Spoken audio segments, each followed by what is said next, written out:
Cougs and the Pros, after a little hiatus, which we can get to, we are back because there was a lot of stuff that happened with BYU and the NFL this past week. A lot of it not so great, but there were some notable performances as well. Kyle, glad to be back with you. First off, explain the hiatus to our friends in the podcast universe. Yeah, I apologize. I traveled to the BYU East Carolina game a few weeks ago. I caught some bug like day of the game, day after the game. I flew home all the way across the country from North Carolina, and I was dead that whole next week, and have kind of slowly been recovering from whatever illness that I've was. been sick too. So when you were like, let's take a break, I was like, I probably sound like a zombie, so maybe that's a good idea. Yeah, I was surprised because like I traveled to Colorado, still didn't feel awesome. The West Virginia game happens, I still didn't feel awesome. Then I'm like, man, maybe my immune system is just shot, Matt. But went to the Arizona game in Tucson this last weekend, and I was like, oh, I actually feel okay. Like I'm surviving. Still have a little bit of a cough, but it's manageable, and as long as I can keep the energy up, that's the main thing. So sorry that we took a timeout on the pod the last few weeks. We missed some big performances by Puka Nacua. I have to shout that out because his first month of the season was unbelievable. Just historic numbers from Puka, and we've talked about it a lot already. He's amazing. If he's not the best wide receiver in the NFL, he is statistically in a lot of ways, but like it's him, Justin Jefferson. I mean, like there's only very few number that you could even put in that category with Puka. Jamar Chase, you'd probably throw in there, but yeah, Yeah. there is a handful of guys, and Puka's in that group. Unlike us, we recovered. It took a little longer than we wanted, but we recovered. Fred Warner will not be recovering as fast as us. We should start by expressing our condolences to Fred on a devastating injury. I do think he will recover from it for next season. Kyle Shanahan, the 49ers coach, was quick to point out that it is a season-ending injury. I didn't have the stomach to watch the replay on X, and the first I saw of it was Adam Schefter's tweet, and then I'm like, oh my gosh, what is it? You go and you look for the video, and then people were saying it was really bad, so I didn't watch it. From what I've read from other people, his foot was pointing the wrong direction. Did you see the injury? I saw the wide shot of it, but I didn't see any zoomed in. I also didn't want to look for it either because my brother texted me. He said, "Did you see Fred's injury?" And I was traveling back from Tucson, and so I was like, "No, I haven't." And he's like, "Don't go look at it. It was nasty." And so I kind of left it at that point. I just later on X, just scrolling, happened to see a video of him getting carted off and a wide shot of the tackle and whatnot. But yeah, nasty. Like it sucks because Fred, he might he might be the best player in the NFL, Matt. Like, I don't think that's like this crazy take. He's outstanding. I And mean, I think you'd probably still put Josh Allen ahead of him, I but don't know. Like, I don't know this year. Like, because if you're giving out like the MVP award, it's always going to go like to an offensive guy. And even this year, like Baker Mayfield, like I think is better this season than Josh Allen has played. And Josh is great, but like he loses again tonight. They're 4-2 now in Buffalo. And Fred is really the thing about Fred that sucks is like he's the heart and soul of that 49ers team too. So it's like he's the emotional leader. That 49er team also has just like been decimated by injuries the last few weeks. But Fred, like he's been playing at an all pro level for a number of years now, and he's in the heart of his prime. And to have an injury like this where it takes him out for, you know, he's only played a month of the season so far, right? Like a month and a half. And so it's terrible because you still have the rest of October, November, December, and then the postseason in January and February, And I'm not saying that the 49ers were going to like go on some crazy run or anything. They have a lot of issues, but Fred, without him, like I texted one of my buddies who's a big 49ers fan yesterday, and I was like, season's over, man. Like, season's over. Like, that's yeah. what Fred Warner means to them, and it just sucks on a personal level because Fred's such a good dude. And, luckily, I will say this. It was a dislocated and broken ankle situation as opposed to him, like, tearing up his entire knee like Taysom Hill did or something like that because those injuries seem to be harder to come back from. So dislocation break. Hopefully everything goes well with the surgery, but still just nasty enough that you have to miss the season. Sucks. I think the silver lining here is whenever I think of BOU guys and injuries, I do think of Austin Collie. And the reason I bring that up is Austin Collie that year in Indianapolis, you know this well as a Colts fan, was having a career year, gets the concussion. That was a contract year for Austin Collie. He never got paid. And so I think the thing that um, I'm happy for Fred is that he has been well compensated. If this is an injury that takes him down a level to where he's no longer the league's best defensive player, he got paid. And I, I always think of Austin Collie because Yeah. on the flip side of Austin, Dennis Pitta did get paid, right? And then he had the dislocated hip, and then his career went down. But thank goodness he got paid. You never know how you're going to recover. Fred has been in the league longer than you'd think. He was drafted in 2018, and he's missed one game his entire career up to this point. So he's played a lot of football. I think the other thing that makes me sad for Fred is just knowing one, at that age and that mileage, you don't know how you're going to bounce back from a devastating injury. If anyone can regain that peak, it's Fred. Fred is a freak work. He's got a great work ethic. He's got a great family life situation. He's a pro's pro. I think he can bounce back. I'm not saying he can't. I'm just saying I'm glad he's got paid, number one. The other thing that makes me sad for Fred is I just don't think it's going to happen in San Francisco. And it makes me sad because they were so close. If Dre Greenlaw does not tear his Achilles in that Super Bowl, I think maybe we're talking about him having a Super Bowl. And if he had a Super Bowl and he gotten paid, injury still sucks. I'm not saying it doesn't suck. It's a horrible injury, but he climbed the mountain in terms of Super Bowl and he got paid. And now I'm just looking at that 49er team and is he going to be good enough for long enough for them to recover, especially with what they're paying Brock Purdy? So it's just a bummer, but I guess lastly, Kyle, if there is another silver lining to it, it's San Francisco is clearly not competing for a Super Bowl this year. So it's not like they were the league's best team and then it all sort of fell apart. Like to your point, San Francisco's got a lot of problems. Fred was not one of those problems, but they are not the caliber of team that they were. Was it? Has it been 2 years already since they went to the Super Yeah. Bowl against the Chiefs? So they're nowhere near that. And so Yeah. he's not losing a year in terms of a Super Bowl contending situation.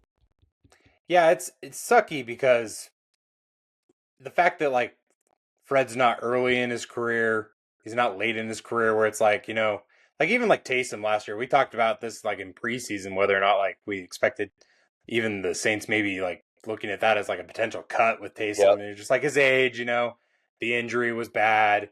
He's had injury history. Fred's been healthy and he's in his prime. This is when you don't want to have the injuries because you're playing your best football, and Yep. hopefully he does. You Hopefully he just does never know bounce if you're going to back. bounce back from something like this. Yep, well said. But yeah, no, I think that you're right. Spot on. If anybody can do it, it's Fred. And other than his rookie year, where it kind of it broke his way with some of the injuries in front of him and at linebacker that gave him the opportunity to really become Fred Warner in the NFL. I just he's been outstanding every year since 2019 or what is it 2018. 2018 Yep. was that second year, and or 2019 whatever it was. He's been playing at an all pro Right. level, and he's just been one Was of those 2018 his guys. rookie year though? Because 2017 he played with BYU. It's hard to remember that he Yeah, was a part of one of the worst years in BYU football in a long time. He was a senior that year in 17, wasn't he? isn't I believe so. That sounds right. We'd have to look I'm it up pretty to sure make he sure. was. I remember him getting fed to the media quite a bit because he was he was good with the media, and he was a senior. So I'm willing to bet my life that Fred Warner was on the 2017 football team. Yeah, 2018 was his rookie year. So 2019 was that first year that I was thinking of. But you think about it, he's been an all pro 4 times now in his career, four-time Pro Bowl selection. There there's a Hall of Fame resume already for Fred Warner. 2 Super Bowl appearances. He's just been outstanding. And it's almost like the way that he's been playing, there's a conversation where he's defensive player of the year kind of candidate. Yep. So I hope that he can bounce back to that level because he's so fun to watch. He really is. Yes. Like it's the same kind of way that I don't know, it's not apples to apples, but it kind of reminds me the way that he is in the 49ers defense where he just is kind of like he can roam and do his thing. It's kind of like when Kyle Van Noy was an outstanding linebacker for BYU, where he could just like go out and be like he didn't like necessarily fit into this box of, you know, outside linebacker, inside linebacker, whatever. You know, like it wasn't like you were like, "Oh, you're just playing in this like set role here as an outside linebacker." Like he was roaming around a bunch, and I think that, you know, it's just fun to see when you guys have that talent level where you can just kind of let them go out and be playmakers like Fred is. That makes football way more fun to watch, and obviously it helps your team have success too.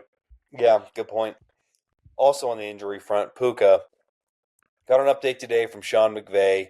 He said Puka's day to day. However, Ian Rappaport reported that he's going to miss some time. And his reasoning was next week they play Jacksonville, then they have a bye. So you've got a chance to buy him 2 weeks, really 3 weeks before he plays again.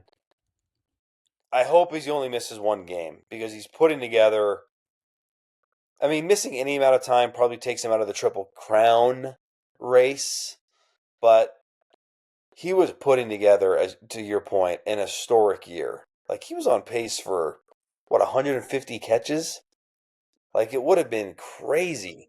So he is a tough son of a gun. He comes back in that game and plays on a sprained ankle because I mean he needed to be helped off the field, but I hate seeing injuries to these great BYU players because it just feels like the last couple years you've had moments of guys breaking through and then injury.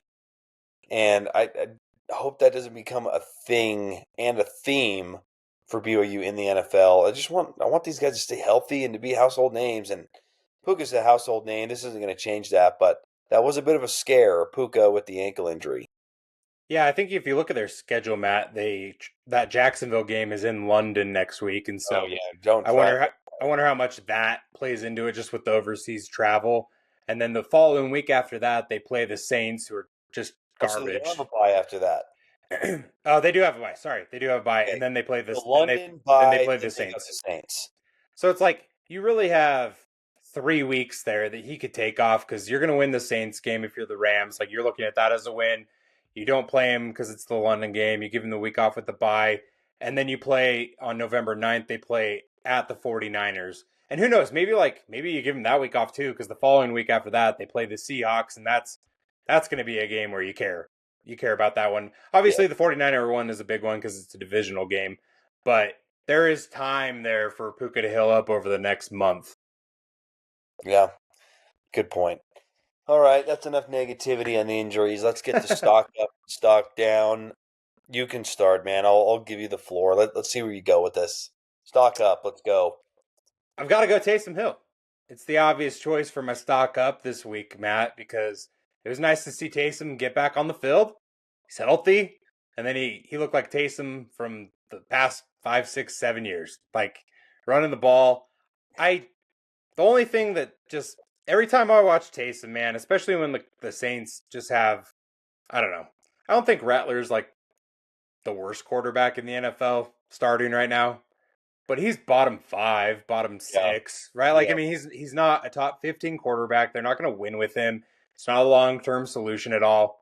And I always think about like what could have been with Taysom Hill if they would have just everything that they Sean should have Payton never said. picked Jameis that year. Agreed. There was no upside to Jameis. I think the locker room dynamic played a big role in that, and the timing of that season, just everything that was going on with the Saints, the NFL. I just think that Taysom was kind of in a no-win situation there. Um, if it was right now and Sean Payton was still there and it was that point in Taysom's career, age-wise and everything, I think it would be different. I think honestly it would have played out a little differently. I think they would have given it. I mean, it's crazy because I believe his record as a starting quarterback for the Saints is like 7-2. It's It's a not. It's winning not record. like he's not a losing quarterback. And I mean, Spencer Rattler is 1-5 to start this year. So I mean, which one would you rather have? 7-2, 1-5. Not saying that Taysom Hill would like be 7-2 or 6-1 or whatever right now with them, or 5-1 with them at this current moment. But it's always going to be a what if for me. I know that you and I And are we're Taysom we're in diehards, lockstep and on this. In it just lockstep. it just sucks, man. It sucks that like in the alternate universe, I believe Taysom Hill is a starting quarterback in the NFL. I really do. I think he's talented enough. He doesn't throw the I best think he would ball. have been good. I don't think he would have been in the same conversation as the elite tier. I don't think No, we would be sure. talking about him as a Josh or a Jaden Daniels. But could he have been? You look at some of the quarterbacks in the NFC that have made deep runs. Could he be on? I know he's a different player, but Yeah. could he have been on a Brock Purdy level in that 8, 9, 10, 11, 12 range? I think he could have been. I mean, I don't know. If you're wanting to go off of like, let's just say you're going off of like the top 15 right now. Like I'm just looking at offensive leaders for this. I just pulled it up. So 15 right now this season as far as passing yards. You've got Josh Allen right there. Spencer Rattler also tied for 15th, which is hilarious in this argument. Um, but ahead of him, you've got Mac Jones. I'm sorry, Taysom Hill would be a better quarterback than Mac Jones. Yeah, I will believe that forever. Geno Smith had a nice year a couple he's years better ago than in Geno. I Seattle, think. but I I think think he's better than Geno. Taysom at his peak with the offense invested in him, I think he would have been more effective than Geno Smith. Yeah, I think that those are the only two guys out of the top 15 that I would say he would be better than. Below that, you've got Tua. Man, He's, Tua's had moments, but he's always hurt. yep. Bryce Young, I don't know, Better. man. Cam Ward, he's better than Cam Ward. CJ Stroud has looked terrible since his rookie year. Right. Joe Flacco, Aaron Rodgers isn't good anymore. Caleb Williams, Michael Penix Jr., Justin Fields. Justin Fields. Did you see that game? How bad their No, passing offense was for New York the other no, day? I saw the stats. I can't believe Zach Wilson lost him that game. Can't believe he lost him that game. Did you know that he did that for the New York Jets? Matt, come You on. might be wishing for Sheesh. some of Zach Wilson's stats after that game in London. Yeah. No, I think Taysom Hill would have been he would have been like a quarterback between like 18 and 24 in like the hierarchy of the I think the NFL. point on Taysom to me is he could have been good enough with the right offense built around him and a good defense to be a playoff quarterback. And when you get to the playoffs, anything can Yep. happen in the NFL. So, yeah, I'm with you. I was going to pick Taysom as well. I have a backup pick, but I just want to point out it's barely October. It's been less than 10 months since Taysom Hill tore his knee at 34 years old. Yeah. How does he do it? This guy is he a Greek god? How is he coming back from this injury at this stage of his career with his age and he looks the same? How? How does he do it? Honestly, I'm surprised that he's had the NFL career that he's had after and even the last year at BYU. Like Was Gronk in the NFL? it was He yeah. had the arm injury. He had blew his knee out last year. How does he keep coming back like it's never happened? Like He has an amazing ability to heal. And that eventually slows down for everybody, but so except for far him, he's a it's mid 30 amazing. guy who feels like he's mid 20s guy. It's amazing. I wish the Saints. I wish the Saints would do him the solid of trading him. He's not going to ask for it. He's too professional. I wish they would just tell him, "We suck, Taysom. And we're not going to be good next year either. We want to do you right, and we're trading you for a 6th-round pick and send him to a contender because he's not going to be a starting quarterback in the league. He's not." What team would you want to send him to? Let's not include the Broncos in this because the Sean Payton answer is the easiest one. Okay, well, If you're not makes going sense Broncos, already. where does he go?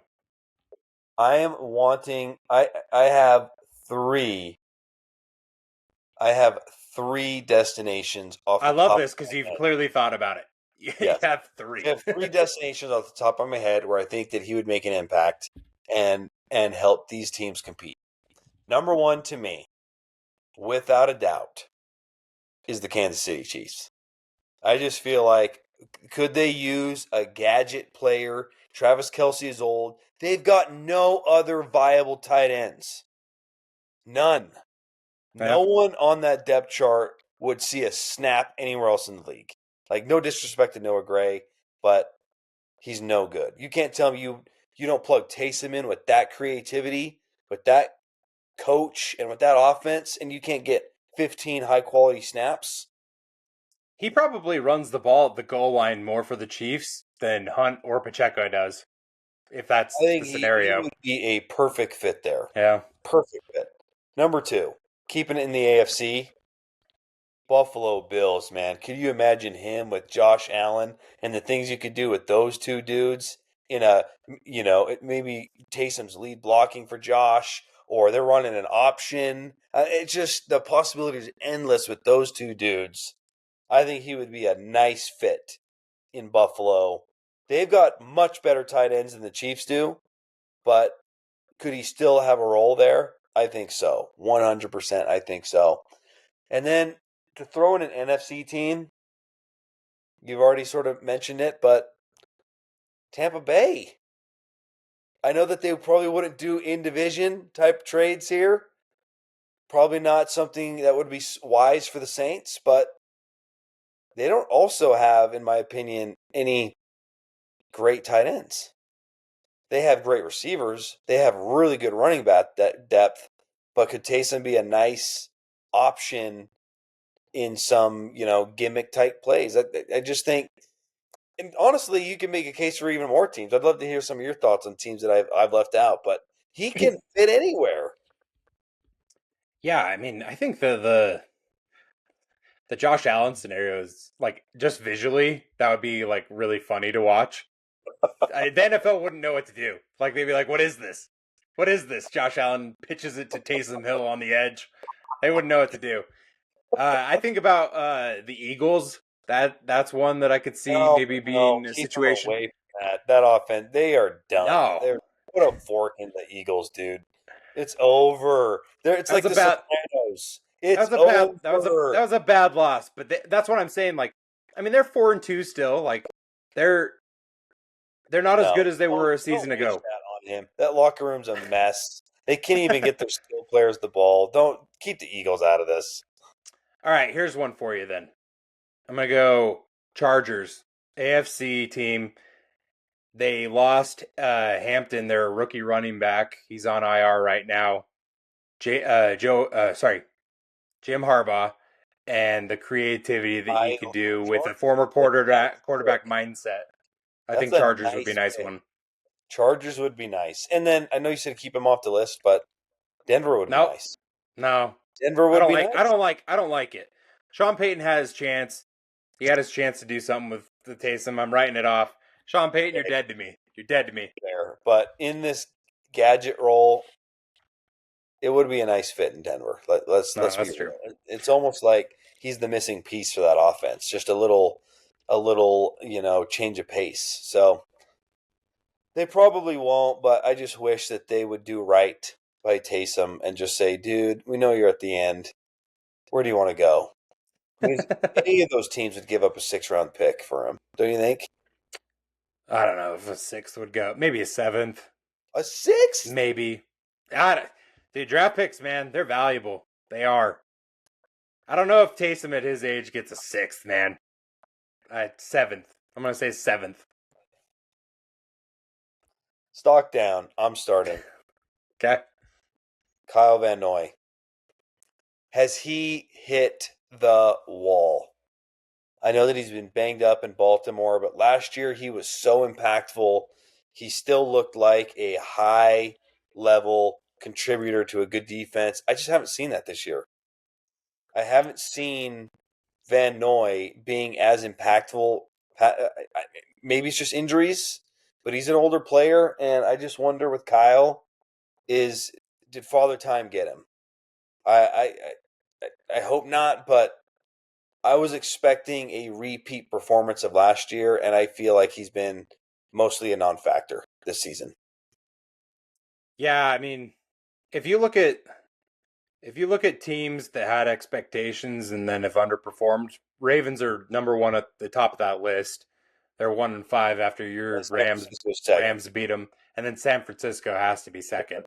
Um, just based off of the injury situation, but I mean, like I honestly thought the Ravens were gonna be one of those teams that was going to be super scary this year. I thought they were going to take their game up a notch from what they were a season ago, because they, in a lot of ways, they should have beat the Chiefs last year in the playoffs. They should have. Like, that was their moment, and it clearly might be slipping away. Like, that's the thing about this earlier conversation with San Francisco and now with Kyle Van Noy and the Ravens. Like, the NFL is so unforgiving, and the windows are actually so much smaller than you think. That's what makes the Chiefs run so impressive. The Patriots and their two dynasties or whatever with Tom Brady, or even his whole career. Like, just the fact that they were able to be at that successful level for as long as they were. Like, it's insane, because you think that a team looks awesome on paper going into September, and then 3 weeks go by and it completely flips upside down on you. So yeah, Kyle, that's a good pick. I don't know, maybe there's a chance for it to bounce back. A lot of people thought it was over for him 2 years ago, and then he bounced back last year. So maybe it finally has caught up to him. I mean, Father Time is undefeated, as they say. So, stock down. I am going to go with an interesting pick here. I'm going to go with Zane Anderson. Okay. Green Bay Packers. The one thing I will say about Zane, I'm impressed that he's held on. He's still in the league. Yes. Yeah, it's amazing that he's still on. It's at the level now where Green Bay, they're not off to this hot start like they were. They're kind of fizzling a little bit, I feel like, at least. And Zane's one of those guys where I'm just like, I could see him being at the end of the roster where there's just like 1 week, it's just like, we don't need you. Like, you're not providing us enough oomph here in what we're allowing. Like, we'll waive you, we'll cut you, so that way we can go grab, I don't know, let's say they have an injury to one of their, I don't know, tackles or running back or wide receiver or something like that. A position of more impact, I guess, is what I would say. One of those star positions. And then say, hey, like, we just need a guy for a week or two. Like, Zane's at that spot where I'm just like, it's amazing that he's been in the league as long as he has, but just hasn't popped. Like, it hasn't shown where it's like, oh, wow, like, Zane, I was hoping would have a Daniel Sorensen type of career hanging on. Like, kind of surprising that he came out of BYU and stuck on an NFL roster, in my opinion, at least with Dirty Dan. And I think that, like, Zane's that kind of level, but he just never rose to, like, where he was making these impact plays like Sorensen did. Yeah. I honestly haven't even thought of Zane Anderson much at all this year, so that's a good point. But hey, he had a nice long run. I think he's probably been in the league long enough to have some tenure. I think it's 4 years, right? Or is it 3? I think it's 3 or 4 years. I think it's something 4, like that. But he's definitely made that. So yeah, which is also impressive because of his injury history at BYU. Like, the talent was there. He just, like, it never went fully right for him. I feel like even his last year at BYU, like, he was good, but it just, like, never fully clicked, I guess. Yep. All right, let's just look at next week quick, and then we'll wrap it up. We went a little long today. That's all right. We had to make up for us some lost weeks. And it's always good to talk Fred. It's always good to talk Taysom now that he's back on the radar. Yep, I love that. Thursday game, kind of lame. Steelers-Bengals. That does feature BYU guy Ryan Rico, but that's not the game I care about the most. It is an interesting week of games. I would have to say for me, though, for a BYU perspective, gosh, there's not a lot of great games. If I'm looking at the schedule, there's not a lot of great games. I'll probably say I'll go with the Chiefs-Raiders. Okay. I think the Chiefs' offense is coming alive. The fact that we didn't come on here and rip Kingsley Suamataia is a good sign. That means that, he's played better since those first couple weeks. Yeah, you were ready to write him off. You're like, I'm done. I'm done. Off, man, it did not look good to start. But Chiefs are sort of coming out of hibernation, and now they get Rashee Rice back. Like, could they be could they be ascending towards another Super Bowl run? Like, if defensively they're good, Yeah. offensively there was no sign of explosive plays until the last 2 weeks, and now you bring back Rashee Rice. It feels like Mahomes has his mojo back though, right? Like that tandem between him and Andy Reid. Like Mahomes hadn't had 4 passing touchdowns since like 2023, I think it was. It's been 2 seasons, and now it's been a couple of times this year where he's hit that mark. Yeah, so that's the game. I want to see if they can keep doing it. They're adding some talent. Knock on wood, there's no post game brawls like there were against the Lions, but I'll go Chiefs Raiders. I'm going to go Sunday Night Football. The Falcons at the Dun, dun, dun, 49ers. And the dun. only reason why I say that is because I got to give a little shout out here. Didn't go stock up on him, but Tyler Algier had a nice touchdown on Monday Night Football this week. It did go back to our conversation, I don't know, a month ago or whatever it's been now, Matt, where we talked about that dynamic between him and Bijan Robinson. He's still not getting as many carries, obviously, and I wouldn't expect that, but like he had 10 carries tonight. It's just like he's not getting the yards I was just going to say, per carry that he I had that want. nice 20-yard touchdown run, which was vintage Yeah, Algier, but then he had 9 carries for 12 yards after it's that. just like That's can't not. it doesn't do it. You got to be 3 yards a pop at least. Yep, So, totally. but I do think that one's a nice one for the Falcons because if they can win that game, they're all of a sudden they're 4-2, and it seems like maybe the Penix, Bijan, Algier. I don't know. I won't say Kyle Pitts because he's still Kyle Pitts, but like I mean they have some pieces there in Atlanta, and maybe Drake like London. they're turning the corner. So Yeah, good stuff. I do All have right. one thing before we wrap up, Matt. Okay. We're at the midway point of this BYU season. Just real quickly, give me your thoughts on BYU as a whole. It's rivalry week this week with Utah. You've got obviously huge implications on that game. What have you thought of Bear Bachmeyer so far this season? Just kind of like all encompassing, like, what are your thoughts on BYU through a month and a half? It has been surprising to me that they're 6-0. I think this team, maybe more so than any other team, has played great complementary football. Like, they really do have moments of brilliance in every phase of the game. I think their special teams is elite. Even though Will Ferrens had a little dip of late, they are consistently getting chunk punt returns. They are not turning the ball over on special teams. And then I think an underrated part of the game is their punt coverage and their kick coverage has been really excellent. So their special teams has been great. Defensively, I've been really impressed, but I think we did see that in the Arizona game, the value of your top players, I think we maybe undersold the depth, or oversold the depth a little bit. You missed 3 of your 5 best players in that game defensively. Jack Kelly, I mean, he's invaluable after what we saw in that Arizona game. There was nobody that could do what he did. Tanavasa leaving. I know that some fans have been, where's the Utah Tanavasa? Maybe his role's different in this defense. Maybe he is more of a run stuffing D tackle, and he wasn't as much of that at Utah. I think His Keanu's actually, just real quick on Keanu, like, I think he's actually played really well this season. He's had moments, and, like, obviously, you can't have the penalties that he's had the last 2 weeks. Like, those, that West Virginia one was even worse than this targeting one, in my opinion, because he's just late hit. Like, that one's just pure stupidity. Like, Yep. Noah Fafita's like a foot smaller than him. So, like, that one I can, like, at least kind of Yeah, the understand. Noah Fafita one didn't bother me at all. That was just a Yeah. big. I don't even think it was targeting. I know that there was helmet to helmet, but I didn't think it was crown. I didn't think he launched. Anyways, we Yeah. can go on and Fair. on about that. But you lose Raider to Mooney. He's been a Yep. lot better than I think people expected. So I think this defense has been really good. Uh, I think they've been a top 4 defense in the Big 12. I just am worried about the health of some of the top players because the depth, it's just not. I think the depth is there, but it's very clearly not anywhere near your best players that have NFL potential.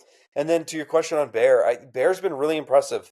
I do think his Arizona performance was his worst performance. Uh, and I say that knowing he came up huge at the end of the game, leading 2 scoring drives and then leading the team to victory in overtime. But I think he was not very accurate in that game. I thought he made some bad decisions in that game. And then he's lucky that Kyle Safaricic, I think I said that Safari wrong. Chuck. Safaricuk. Choke. If he doesn't jump on that ball, Yeah. I think we're out of it. So, with that being said, I do think it is a positive that you find a way to win a game in which your quarterback did not play very well. And I also think it is an endorsement of Bear that despite playing poor and making bad decisions, when it mattered, he came up clutch. And I think Agreed. it's really impressive for a freshman quarterback. So I still don't know if they have what it takes to get to the Big 12 championship game. I think we'll be able to answer that question in a much more resounding fashion after the Utah game. But it's been a fun year. I think this year could have went a lot different with the drama at quarterback and losing Jake and having a true freshman. For them to be 6-0 and they overcome the slow start at Colorado. They overcome the 10-point deficit in the fourth against Arizona. It's been pretty impressive. So this is, I think, more than anything. Here's my last thought on BYU this year. Barring a complete collapse, which I do not believe will happen, I think this team is good enough to at least win 2 of their next 6 games, and maybe more. But let's just say, worst case scenario, they finish 8-4. If you go 8-4, you've kept the train on the tracks, baby. The momentum is still there. The recruiting momentum is still there. Your program is still in an upward trajectory. That's a big win when you had very little certainty at quarterback. So I'm excited for the rest of the year. I think if they're 8-4 and they win next week against Utah, if that's one of their 2 wins, I think BYU fans will be okay. More than okay. Because More than okay. that win becomes that win's bigger than one win. For sure. If they win that game, you can be like, okay, like that's almost like a 9-10 I win don't kind think of any feeling sane season. BYU fan is expecting a berth to the Big 12 championship game.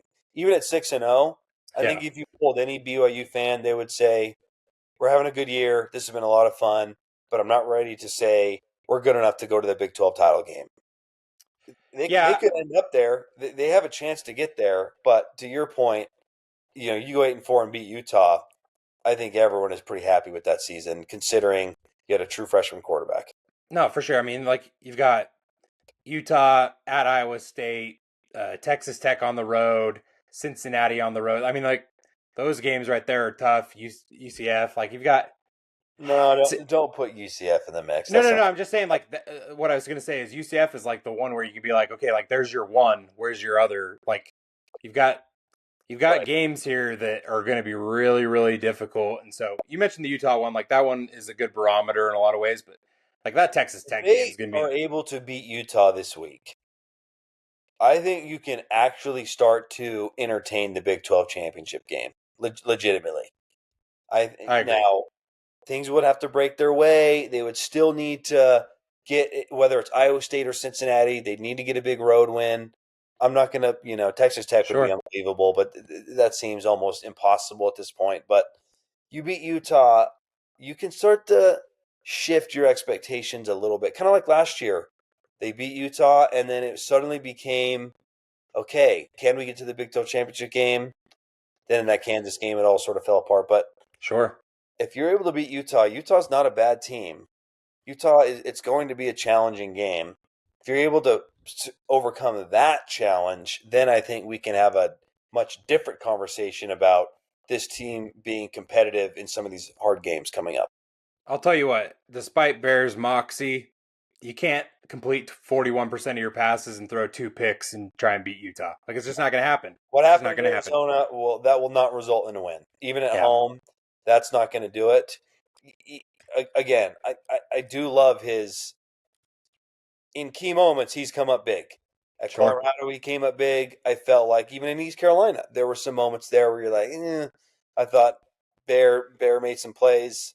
But, yeah, you can't – that was to me, that Arizona game was the first time I felt like you would look at him and say, you're looking at a true freshman quarterback.